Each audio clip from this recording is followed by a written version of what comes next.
Space News du 25 mai 2024. Bonjour à nouveau, merci d'être ici avec moi une fois de plus. J'espère que vous allez très bien aujourd'hui. Je suis Marie. Ces informations peuvent être considérées comme de la science-fiction ou comme le spectateur le voit le mieux, et je les publie uniquement à des fins de divertissement. Cependant, je prends mes informations très au sérieux, et pour ceux qui ont des yeux pour voir. Pour commencer cette édition des Space News, je vous informerai de la situation concernant tous les vaisseaux spatiaux tégétiens actuellement en orbite basse terrestre. Rappelez-vous que je dois utiliser des termes humains sinon vous ne comprendriez tout simplement pas ce que je dis. Le vaisseau spatial Toleka est en orbite basse terrestre, fonctionnant très bien et sans problème significatif à signaler. Le vaisseau spatial Vigilant Eagle se déplace à côté de Toleka, l'escortant de son côté tribord, qui est celui qui fait face à la Terre. L'avenir du Vigilant Eagle ici est maintenant quelque peu incertain, car les cuirassés de classe Alcyone, Astérope et Alcyone, beaucoup plus grands et performants, peuvent faire son travail.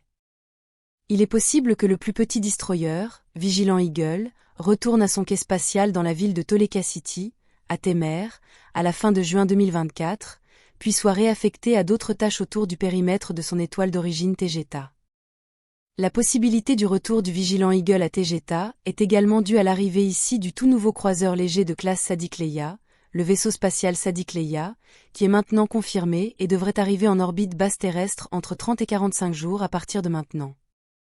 La première tâche de vaisseau spatial Sadiq Leia, en tant que nouveau vaisseau, sera de participer avec la flotte tégétienne ici en orbite basse terrestre, et avec le projet Deuxième Contact tant attendu. Sa construction s'est terminée de manière satisfaisante, et il commence maintenant des essais opérationnels pour vérifier que ces systèmes fonctionnent correctement et en toute sécurité. Ces essais devraient durer au moins 30 jours, mesurés depuis la Terre, mais peut-être plus. Le vaisseau spatial Astérope fonctionne parfaitement maintenant, et il est pleinement opérationnel, escortant toute la flotte tégétienne présente ici, et toutes ses opérations, y compris les problématiques de maintenance et de réparation. Actuellement, c'est le vaisseau tégétien en orbite à l'altitude la plus élevée par rapport à la Terre, tandis que le Vigilant Eagle est celui en orbite à l'altitude la plus basse, suivi de près par le Toleka. Il est sérieusement question de remplacer le vieillissant Vigilant Eagle ici, en orbite basse terrestre, par un autre petit vaisseau de classe Destroyer qui est actuellement en construction chez nous à Témer, et qui n'a pas encore de nom, il n'a pas non plus de classe car c'est le premier à être construit. Le grand vaisseau de ravitaillement et de maintenance Saska 1 est actuellement amarré côte à côte avec le vaisseau Alcyone, car il assiste pour réparer les supports de moteur desserrés qui ont provoqué de fortes vibrations lors de son voyage de Tegeta jusqu'ici, un problème qui n'avait pas été prévu avant le voyage, car l'Alcyone était censé être en parfait état. Ces vibrations du moteur ont été causées par la rupture de plusieurs amortisseurs de montage de moteurs flexibles, lesquels sont ceux qui maintiennent et sécurisent les moteurs à la coque d'un vaisseau, et ils ont été rompus en raison de l'intense contrainte à laquelle ils étaient soumis lors d'un si long voyage dans l'hyperespace. Ce problème est considéré comme normal et seulement comme une question de maintenance en raison de l'âge de ses amortisseurs, en tenant compte que le vaisseau spatial Alcyone est le plus ancien de sa classe, pourtant en excellent état et parfaitement opérationnel. Cette vibration excessive a également causé la rupture de plusieurs tubes métalliques des moteurs car leur seuil de flexibilité a été dépassé. Les tubes rompus appartenaient au système de refroidissement des moteurs, causant des fuites à l'intérieur du compartiment moteur dans les espaces d'ingénierie de l'Alcyone. Contrairement à ce que l'on vous dit sur Terre et dans d'innombrables films et séries de science-fiction, le froid dans l'espace n'est pas le problème. L'espace n'est pas froid, car du point de vue vibratoire de ce royaume existentiel matériel, l'espace est un vide, donc il n'a pas de température. Ce qui fait que l'accumulation de chaleur est le véritable problème pour un vaisseau spatial, car il n'a aucun moyen direct de rayonner et de disperser la chaleur qui est générée par ses moteurs et ses systèmes. Ce qui est fait, c'est le refroidissement liquide des moteurs et de tous les autres systèmes générant de la chaleur, et ensuite l'utilisation du liquide chaud pour générer plus d'électricité, transformant ainsi une forme d'énergie, la chaleur, en une autre, l'électricité. La chaleur est définie par le mouvement des molécules de tout objet ou chose qui est mesuré, où le zéro absolu serait l'absence totale de tout mouvement moléculaire, et en utilisant les mesures terrestres, il se situe quelque part autour de moins 273,15 degrés Celsius. Donc lorsque vous êtes dans l'espace profond, la seule température que votre thermomètre évaluerait serait la sienne. Juste pour clarifier les choses et ne pas causer de confusion, d'un point de vue du royaume existentiel plus étendu et plus inclusif, l'espace est un fluide de très haute vibration, que beaucoup appellent l'éther, qui agit et réagit comme de l'eau, exactement comme défini par la science de l'hydrodynamique. Il est donc considéré comme de l'eau à très haute fréquence, d'où le sous-nom de ma chaîne, des eaux au-dessus.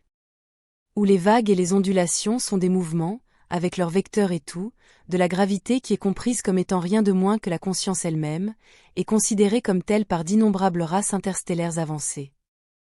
Sur Terre, il y a une tendance plus ou moins récente à dire que la gravité n'existe pas et que les choses tombent à la surface en raison d'un effet de flottabilité. Bien que cet effet de flottabilité soit tout à fait vrai et soit un facteur à considérer, comme observé par les ballons par exemple, la gravité en tant que force existe certainement comme le prouvent les effets antigravité d'un fort magnétisme découvert sur Terre, un magnétisme qui n'affecterait pas la flottabilité. Les vaisseaux spatiaux Halcyon et Asterope sont tous deux équipés d'ordinateurs numériques humains répliqués, pour le projet Deuxième Contact, au moment où nous parlons, mais devraient encore prendre quelques mois pour être conclus. Je dois corriger quelque chose que j'ai dit dans une vidéo précédente de Space News, car on m'a dit que les vaisseaux spatiaux, Asterope et Halcyon sont de la même taille, même s'ils sont de la classe Halcyon de première et deuxième génération. Alors qu'auparavant, on m'avait dit à tort que la deuxième génération de la classe Halcyon était plus petite, ce qui est le cas, mais pas de manière significative, seulement parce que l'Halcyon est légèrement plus long, en raison de boucliers frontaux et arrière plus grands et plus lourds. Dans la prochaine nouvelle, je dois malheureusement vous informer que l'un de nos oiseaux de compagnie Moyet adulte est tragiquement décédé lorsqu'il s'est aventuré à l'intérieur du Toleka, loin du parc central où il aurait dû être avec les autres. Il s'est frayé un chemin à travers les couloirs et dans la partie arrière du garde-manger des cuisines et des bases logistiques alimentaires, où il a stupidement été écrasé par un ascenseur de service descendant qui descendait des espaces principaux du hangar, avec des caisses de nourriture tégétienne, et à la grande horreur du capitaine du Toleka, Eridania, du cuisinier du navire, Ira, et de sa petite amie Zoïa, qui étaient sur cet ascenseur. C'était une scène horrible pour chacun d'entre nous ici, mais surtout pour ceux qui ont dû nettoyer les restes tout couverts de plumes. Un moyet est une espèce d'oiseau indigène à Tegeta, spécifiquement à la planète Témère. Il est de la taille d'un grand chat domestique, et vous pouvez le considérer comme un iguane à plumes, mince, à sang chaud, très agile et rapide. Il n'a pas d'ailes, c'est un oiseau quadrupède couvert de plumes vertes et colorées, et à 4 bras et jambes robustes, avec des mains et des pieds griffus pour grimper aux arbres, qui sont son habitat naturel. Ils sont frugivores et sont considérés comme paisibles, bien qu'ils puissent être assez agressifs lorsqu'on les embête. Ces oiseaux sont considérés comme de bons animaux de compagnie sur Témère, bien que dans la nature et en grand nombre, ils puissent devenir une véritable nuisance car ils peuvent manger et détruire les cultures et les arbres fruitiers à une vitesse fulgurante. À l'intérieur du Toleka, la population d'oiseaux moyets a atteint un point où cela commence à devenir un problème pour nous, parce qu'ils sont censés être confinés dans la grande zone du parc central du Toleka, ils errent de plus en plus souvent dans d'autres parties du vaisseau, cette fois-ci avec le résultat désastreux que j'ai expliqué précédemment. Ils ont également commencé à devenir une nuisance pour nous ici, car nous devons traverser la zone du parc pour nous déplacer entre les espaces de vie et médicaux de ce vaisseau, vers les espaces d'appartements simulés et le petit hangar de service, parce qu'ils ont tendance à vous faire dessus depuis le surplomb dans les arbres alors que vous passez, et c'est à tel point que nous utilisons des parapluies pour traverser d'un côté du parc à l'autre. Dernièrement, ils sont également agressifs avec nos chats domestiques, qui aiment aussi être dans la zone du parc. Les chats sont autorisés à errer partout sur le vaisseau, sauf dans les locaux d'ingénierie, hangars et espaces électriques, car ceux-ci peuvent être dangereux pour eux. Nous pensons que l'incident tragique entre un moyet et l'ascenseur de service n'aurait probablement pas eu lieu avec un chat, car il s'effraie facilement au son et à la vue des objets en mouvement. Ce n'est pas le cas des moyets, car ils n'ont pas d'ennemis naturels significatifs dans leur habitat d'origine. Les moyets sont trop sûrs d'eux, surtout lorsqu'ils ont atteint l'âge adulte, car ils ont une attitude selon laquelle tout le monde doit se retirer pour qu'ils puissent passer. Celui-ci est simplement devenu trop confiant. Les portes du parc central sont généralement fermées, mais parfois elles sont ouvertes pour laisser les chats se promener librement dans cette zone, donc le fait de servir l'un affecte l'autre en ce qui concerne les portes de la zone du parc. Quoi qu'il en soit, le moyet de cet incident était très loin de sa zone désignée, qui est 2 ponts en dessous. Une autre nouvelle très différente. La boule de feu lumineuse qui a été vue tomber sur Terre le 18 mai de cette année, et qui a été officiellement signalée comme étant un rocher spatial tombant avec une teneur élevée en minéraux qui a fait qu'elle brillait beaucoup.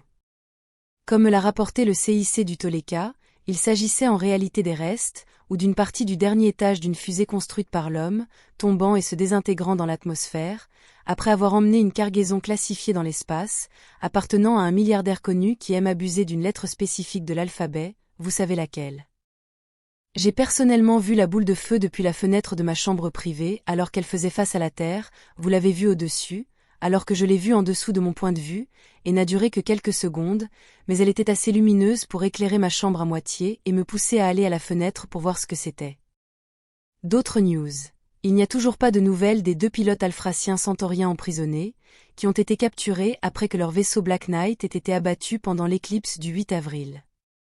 Il n'y a pas de date exacte pour le début des discussions de la Fédération galactique sur la raison pour laquelle la Terre doit rester isolée, mais on estime qu'elle devrait commencer dans un mois. Le capitaine Goriel, du vaisseau spatial Alcyone, a déjà réservé une assistance pour la représentation de la reine Alénime et du reste d'entre nous, je vous tiendrai donc informé de ce qui se passe lors de ces discussions. Avant de partir, je tiens à vous remercier tous pour votre amour et votre soutien, et pour vos belles donations. Vous n'avez aucune idée à quel point je les apprécie, car vous rendez littéralement mon travail et notre travail ici possible, car les revenus de YouTube ne représentent pas grand-chose.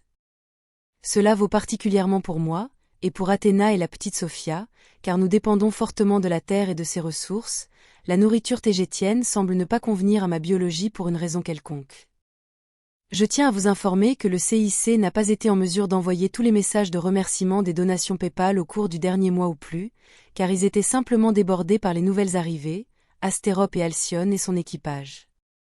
Ils envoient maintenant à nouveau tous les messages de remerciement, ou autant que possible, ainsi que ceux pour Mercado Pago, mais rappelez-vous qu'ils ne sont pas automatisés, c'est nous, ici, qui les envoyons manuellement, alors s'il vous plaît soyez patients. Ils sont sagement dépensés, principalement pour la nourriture et les fournitures nécessaires, un immense merci mes amis. Et je continuerai à vous apporter toutes les informations que je peux en 2 langues, et quotidiennement.